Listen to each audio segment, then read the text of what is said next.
भगवान की श्री द्वारिकाधीश की श्री हनुमान जी महाराज की सदगुरु भगवान की। आज मां आवड़ना सानिध्यની અંદર લાખાવર અને કોઠી ગામ આયોજિત શ્રી રામચરિત્ર માનસ કથાનું આયોજન કરવામાં આવ્યું। આ કથાના વક્તા મહોદય શ્રી વશિષ્ઠનાથજી બાપુ, ગોપાનંદ બાપુ, રમદાસ બાપુ, સંતગામ ગામના આગેવાનો, વડીલો, માતાઓ અને બહેનો, આજે તમે એટલા બધા ભાગશાળી છો કે વશિષ્ઠનાથજી બાપુની મુખથી તમે કથા સાંભળી રહ્યા છો। બાપુ તારીખ આપતા જ નથી, પણ તમારો ભાવ, તમારો પ્રેમ, તમારી લાગણીથી બાપુએ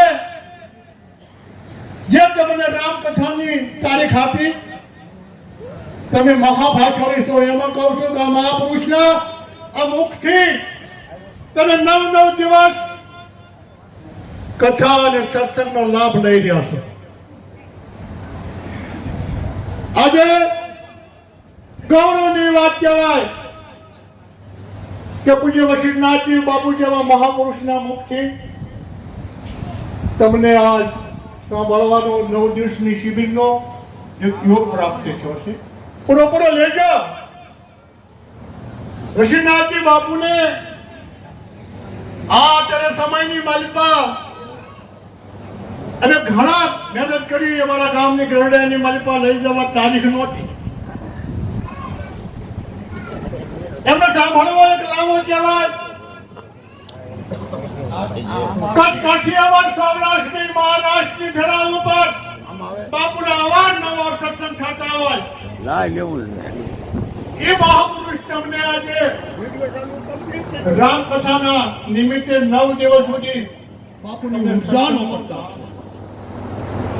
આજે અહીંયા બાપુના શિષ્ય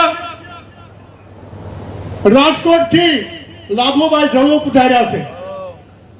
બાપુએ એને યાદ કર્યા હતા હમણાં વચ્ચે કે અમારા આહિર સમાજમાં બહુ મોટો દાનવીર માણસ છે કે જેને એક આશ્રમની માલિકા જ્યારે જરૂર પડે લાભુભાઈ જળુ પડકારો કરે, ચિંતા ન કરતા, તેની જે સેવાય અમને સીધીજો।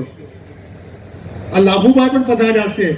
બીજા અમારા મિત્ર ભરતભાઈ, દિયારામભાઈ મુજકાના રજપૂતો છે, અને સામે બેઠા છે કે બાપુની પુણ્યની માલિકા 15,000 માણસ થાય અને 12 વર્ષ સુધી ખર્ચો ભોગવ્યો હતો અમારા ભરતભાઈ અને દિયારામભાઈ।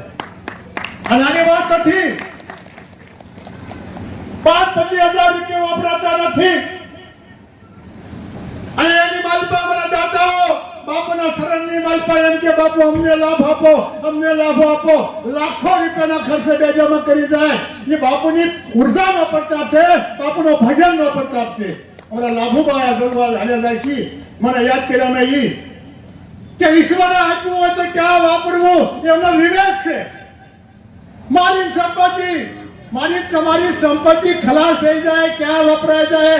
આપણા કથાની માલિકા બાપુએ કીધું કે ઈશ્વરની જ્યારે તમારી પાસે કૃપા હોય ત્યારે આવા યજ્ઞની માલિકા, આવા મંડપની માલિકા વાપરી લેજો મારા બાપ। માનો જે તમે સાર્થક કરજો કે તમને ઈશ્વરે આપ્યું હોય તો આવા સદગુરુના શરણની અંદર મેં કીધું અમારા લોથા પરિવાર, અમારા લાભુભાઈ, એવા અનેક ઘણા બધા મિત્રો બાપુ દર 20 લાખ રૂપિયાના દાન કરે છે બાપુના શરણની અંદર।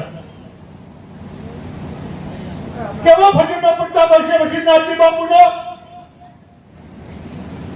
સારો માણસનો આપણને વિશાળ દેવાનો મળે નહીં, અને તમે ભાગશાળી એમાં તમને કહું છું કે 9 દિવસ આ કથાની માલિકા બાપુએ તમને તારીખ આપી, તમે ભાગશાળી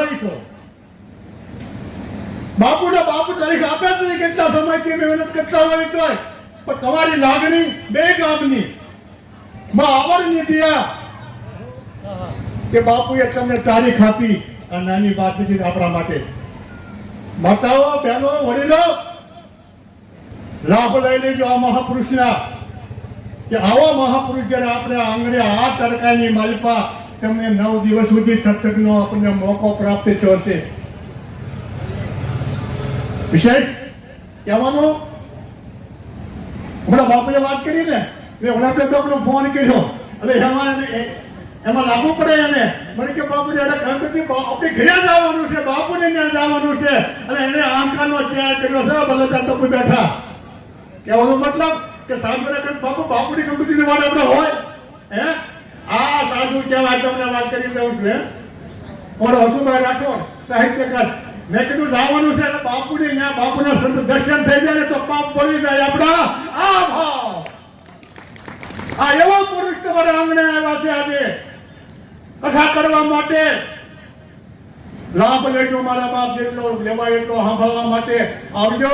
આપણી પાસે જે કાંઈ 500 રમણ બાકી હોય, પણ આ મહાપુરુષના શબ્દો જો આપણા કાને અડી જાય ને તો આપણા બાપ પાપ બધું ખાસ થઈ જાય.